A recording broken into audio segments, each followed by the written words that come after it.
Hi friends, எல்லாருக்கும் வணக்கம்.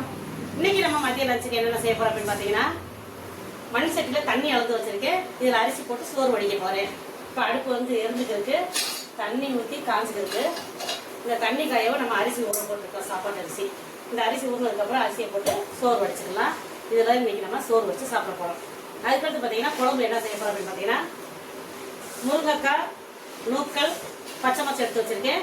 இது எல்லாத்தையும் சேர்த்து போட்டு தான் இன்னைக்கு நம்ம புளிக்குழம்பு வைக்க போகிறோம். பொரியலுக்கு என்ன பண்ண போறோம்னா, அவரைக்காய் எடுத்து வச்சிருக்கேன். இந்த அவரைக்காயை கிளீன் பண்ணி சுத்தம் பண்ணிட்டு அவரைக்காய் பொரியல் தான் இன்னைக்கு நம்ம செய்ய போறோம். இது கூட ரசம் தேவைப்பட ரசம் வச்சுக்கலாம், அப்படி இல்லாட்டி தயிர் ஊற்றி சாப்பிட்டுக்கலாம். இப்போ பாருங்க தண்ணி கொதி வந்துருச்சு. நம்ம அரிசி தண்ணி கொதி வந்துருச்சு. சாப்பாட்டு அரிசி வந்து தண்ணியில் ஊற வச்சிருக்கோம். இந்த தண்ணியை கீழே வந்துட்டு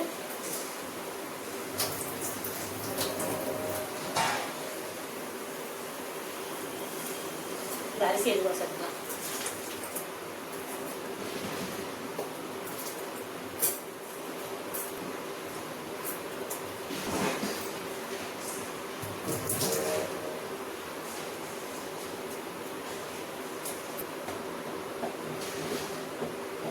இப்போ குழம்புக்கும் ரசத்துக்கு நான் இந்த அளவுக்கு புளி எடுத்திருக்கேன்.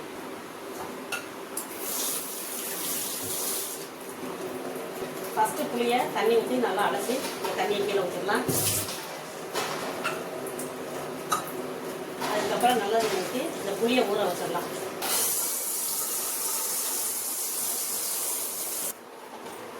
இந்த காயெல்லாம் தண்ணி ஊற்றி அலசிக்கலாம்.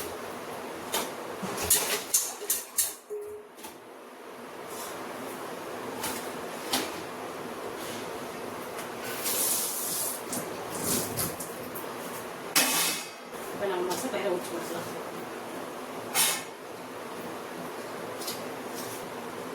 எங்கள் ஊர் மதுரையில் வெள்ளிக்கிழமை பைபாஸில் சந்தை போடுவாங்க. அந்த சந்தையில் வாங்கிட்டு வந்த காய்கறிலாம்.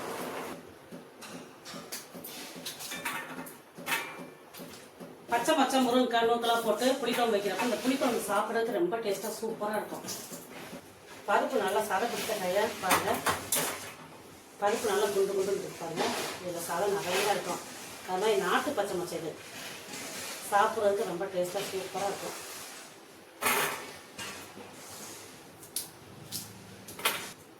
அரை கிலோ பருப்பு வாங்கினா 3 நேரத்துக்கு நாங்கள் வச்சுக்கிடுவோம்.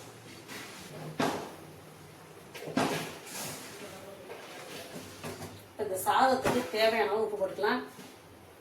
நாங்கள் சாதத்துக்கு எப்பயுமே உப்பு நிறையா சேர்க்க மாட்டோங்க. உப்பு அளவு வந்து கம்மியாக தான் சேர்த்துக்குவோம். நான் கொஞ்சமாக உப்பு போட்டுப்பேன். ஏன்னா உப்பு போடாமல் சமைக்கக்கூடாதுன்னு சொல்லுவாங்க. அதனால் உப்பு கொஞ்சமாக போட்டு தான் சமைக்கணும். எப்பயுமே சாதம் வடித்து சாப்பிட்றது உடம்புக்கு ரொம்ப நல்லதுன்னு சொல்லுவாங்க.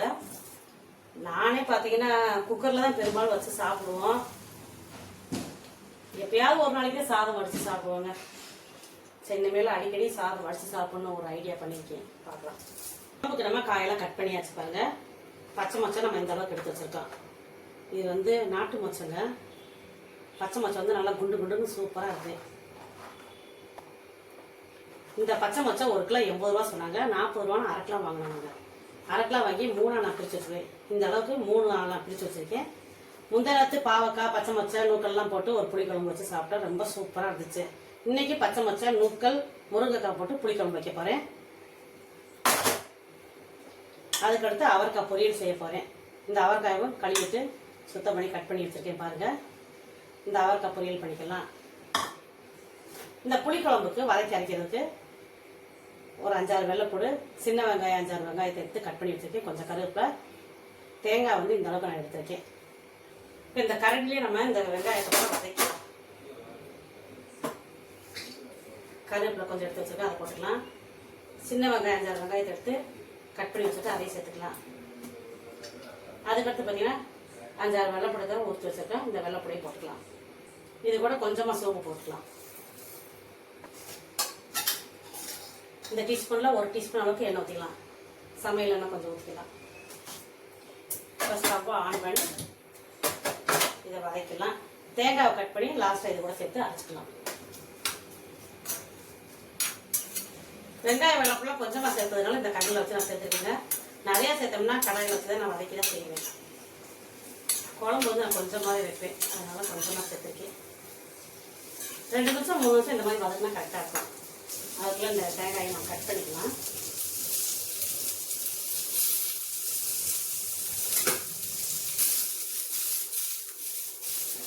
இப்போ பார்த்தா வெங்காயம் நல்லா வதங்கிடுச்சு. இது கொஞ்சம் நேரம் ஆறுனதுக்கப்புறம் நம்ம ஆட்டுக்கல்ல போட்டு ஆட்டிக்கலாம். இப்போ இதே அடுப்பில் நம்ம இந்த அவரைக்காய் போட்டு வேக வச்சுக்கலாம்.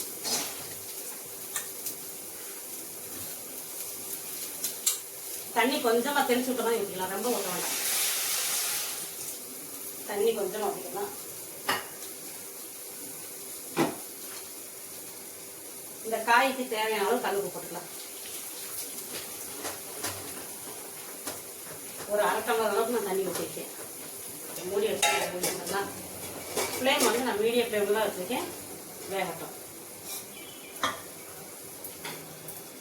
இது வந்து நல்லா ஆறிச்சு. தேங்காய் கூட சேர்த்தாச்சுங்க.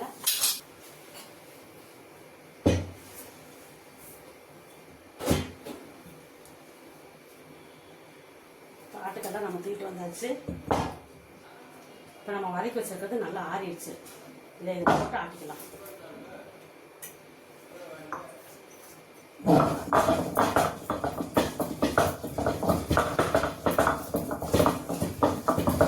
தண்ணி கொஞ்சம் தெளிச்சுட்டு ஆட்டிக்கலாம்.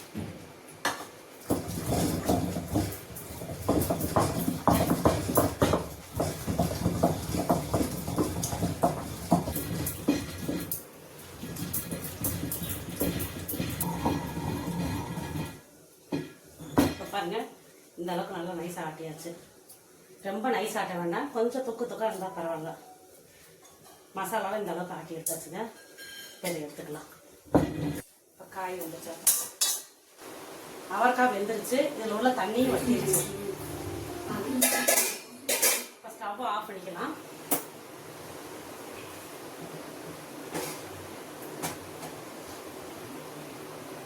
சோறு வந்துருச்சுங்க, இதை வடிச்சுக்கலாம். சோறு வந்துருச்சு, இதை வடிச்சுக்கலாம். ஸ்டவ் ஆஃப் பண்ணியாச்சு. ரெண்டுக்குமே நம்ம ஸ்டவ் ஆஃப் பண்ணியாச்சு. இதையும் நம்ம எடுத்துட்டு இதை கழுவி இந்த தண்ணியை நம்ம எடுத்துக்கலாம். இப்போ குழம்புக்கு நம்ம தாளிச்சு விட்டுக்கலாம்.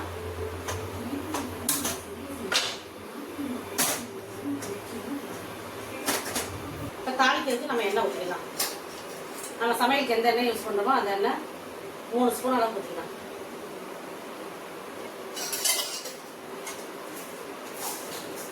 எண்ணெய் காய்ஞ்சதுக்கப்புறம் கடுகு போட்டுக்கலாம்.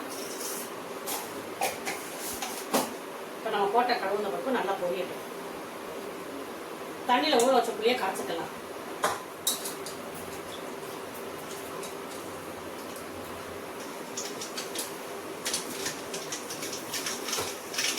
புளி வந்து நம்ம கரைச்சி வச்சாச்சு.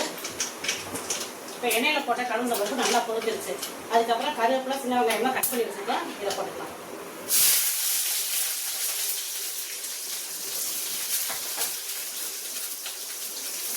இப்போ 2 நிமிஷம் 3 நிமிஷம் இதெல்லாம் வதங்கட்டும்.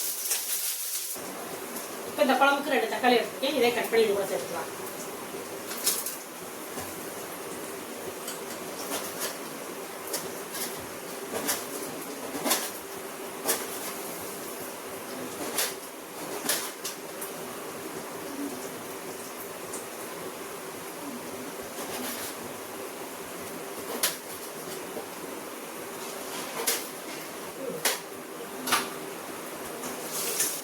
பண்ணி வச்சுருக்க இந்த தக்காளி வச்சுக்கலாம்.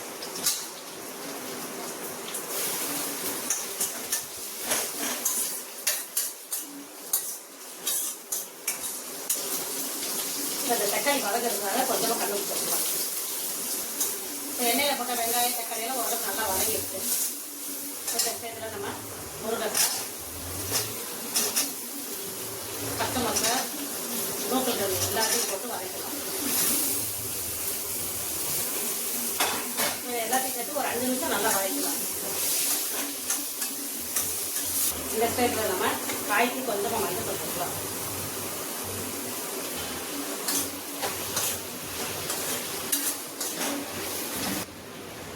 இப்போ மூடி வச்சுனா ஃப்ளேம் வந்து ரொம்ப கம்மியாக இருக்குது. ஒரு 5 நிமிஷம் வேக. இப்போ 2 நிமிஷம் 3 நிமிஷம் இந்த காயை வந்து வேக வச்சாச்சு.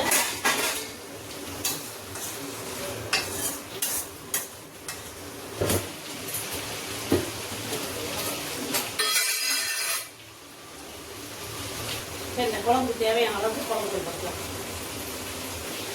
இந்த குழம்பு தூளில் வந்து காரத்தோட அளவு ஜாஸ்தியாக தான் இருக்கும். அதனால் குழம்பு தூளை வந்து நான் கம்மியாக போட்டு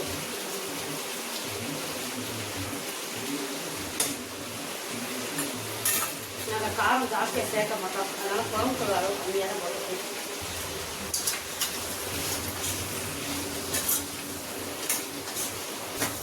நம்ம எடுத்து வச்சு இந்த காயெல்லாம் எண்ணெயில் போட்டு ஒரு 5 நிமிஷம் இந்த மாதிரி நல்லா வதக்கிடலாம். இப்போ நம்ம புளியை வந்து கரைச்சி வச்சுக்கோம் பாருங்க. இந்த புளி தண்ணி தேவையான அளவுக்கு ஊற்றிடலாம். ஒவ்வொருத்தவங்க புளி குழம்பு நல்லா புளிப்பாக வச்சு சாப்பிடுவாங்க. புளி வந்து அவங்கவுங்க தேவைக்கு நம்ம போட்டுக்கலாம். அதுக்கப்புறம் இந்த காய் வேகிறதுக்காக கொஞ்சம் தண்ணி ஊற்றிக்கலாம்.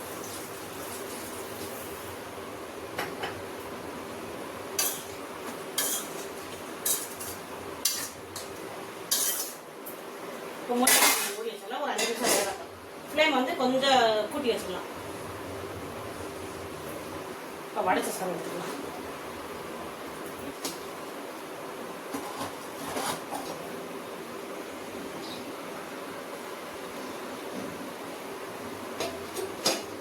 இப்போ நம்ம வேக வச்ச அவரைக்காய் தாளிச்சு விட்டுக்கலாம். ஸ்டவ்வா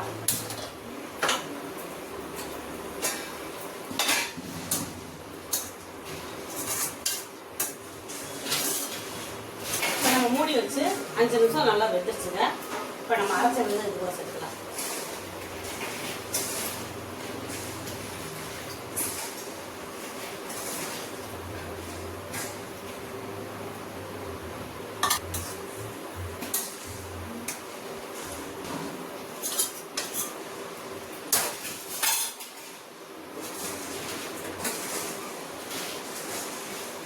இப்போ நம்ம உப்பு காரம்லாம் கரெக்டாக செக் பண்ணிக்கலாம். அப்போ அதை வந்து நம்ம உப்பு கொஞ்சம் மாதிரி போட்டோம். இப்போ கொஞ்சம் இந்த குழம்புக்கு தேவையான உப்பு போட்டுக்கலாம். இப்போ இந்த அளவுக்கு நான் உப்பு சேர்த்துக்கிறேன்.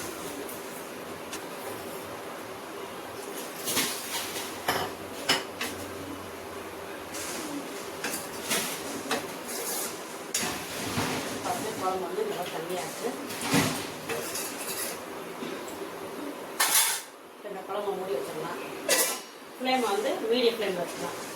ஒரு 5 நிமிஷம் இப்படி வேகட்டு காயலாம். இப்போ இந்த கடாயை வந்து காய்ஞ்சிருச்சு. நம்ம அவரைக்காய்க்கு தாளிச்சு வச்சுக்கலாம். 2 ஸ்பூன் அவரைக்காய் ஊற்றிக்கலாம். நம்ம ஊற்றின எண்ணெய் காய்ஞ்சிருச்சு. கடுகு பருப்பு கொஞ்சம் போட்டுக்கலாம். நம்ம எண்ணெயில் போட்ட கடுகு பருப்பு கொஞ்சம் நேரம் பொரியட்டும். இது தாளிக்கிறதுக்கு கருவேப்பிலை கொஞ்சம் வச்சுருக்கோம். சின்ன வெங்காயம் நீல வெங்காயம் கொஞ்சம் கட் பண்ணி வச்சுருக்கோம். 2 பட்டை வத்தல் வச்சுருக்கோம். கருவேப்பிலை சின்ன வெங்காயம் இதில் போட்டுக்கலாம்.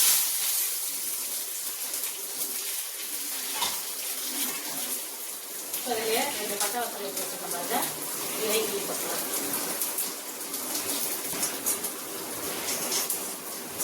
தண்ணியில் உப்பு போட்டு வேக வச்ச அவரைக்காயை இது கூட சேர்த்துக்கலாம்.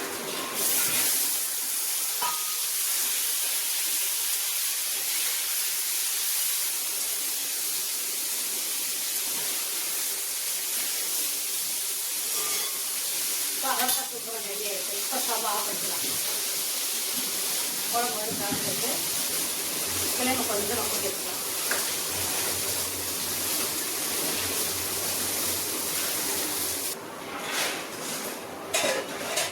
ஃப்ளேம் வந்து கம்மியாக வச்சு ஒரு 2 நிமிஷம் இப்படி வேகட்டும். 2 நிமிஷத்துக்கு மேலே ஆயிடுச்சு. குழம்பு மூடியை ஓப்பன் பண்ணி பார்ப்போம். இந்த குழம்புல உப்பு காரம் புளிப்பழம் கரெக்டாக இருக்குன்னு செக் பண்ணிக்கலாம்.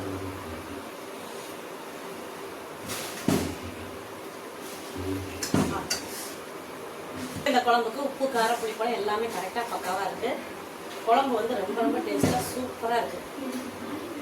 குழம்பு ரெடி ஆயிடுச்சு. இப்போ ஸ்டவ் ஆஃப் பண்ணிக்கலாம். இன்னைக்கு நம்ம வீட்டில் லஞ்ச் மாதிரி என்னென்ன செஞ்சுட்டு வாங்க பார்க்கலாம். சுட சுட ஆவி பறக்க மண் சட்டியில் சோறு வடிச்சிருக்கோம். அதுக்கடுத்து பார்த்தீங்கன்னா அவரைக்காய் பொரியல் செஞ்சுருக்கோம். அதுக்கடுத்து பார்த்தீங்கன்னா இன்னும் ஒரு டேஸ்ட்டில் புளிக்குழம்பு வச்சுருக்காங்க. இப்போ நானும் சாப்பிட போகிறேன். நீங்களும் வந்து சாப்பிடலாம். ஆவி பறக்க சுட சுட ஒயிட் ரைஸ். அது அதுக்கடுத்து பார்த்தீங்கன்னா அவரைக்காய் பொரியல்.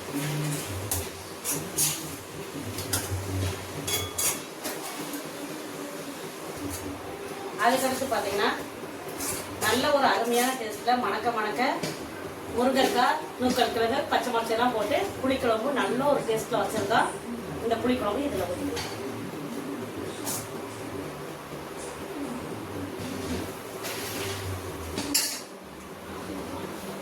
இன்னைக்கு எங்கள் வீட்டில் லஞ்ச் பண்ணி இதெல்லாம் செஞ்சுருக்கோம் ஃப்ரெண்ட்ஸ். நீங்களும் வாங்க சாப்பிடலாம்.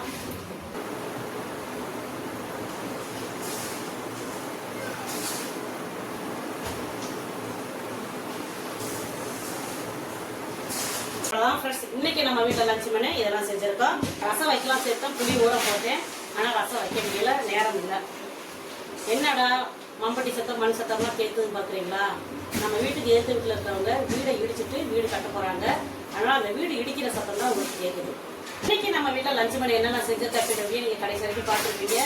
இந்த வீடியோ உங்களுக்கு பிடிச்சிருந்தா லைக் பண்ணுங்க, ஷேர் பண்ணுங்க. இது வரைக்கும் நம்ம ரூபீஸ் வீட்டு சமையல் சேனலுக்கு சப்ஸ்கிரைப் பண்ணாமல் சப்ஸ்கிரைப் பண்ணிக்கோங்க. மீண்டும் அடுத்த ஒரு வீடியோவில் சந்திப்போம். நன்றி, வணக்கம்.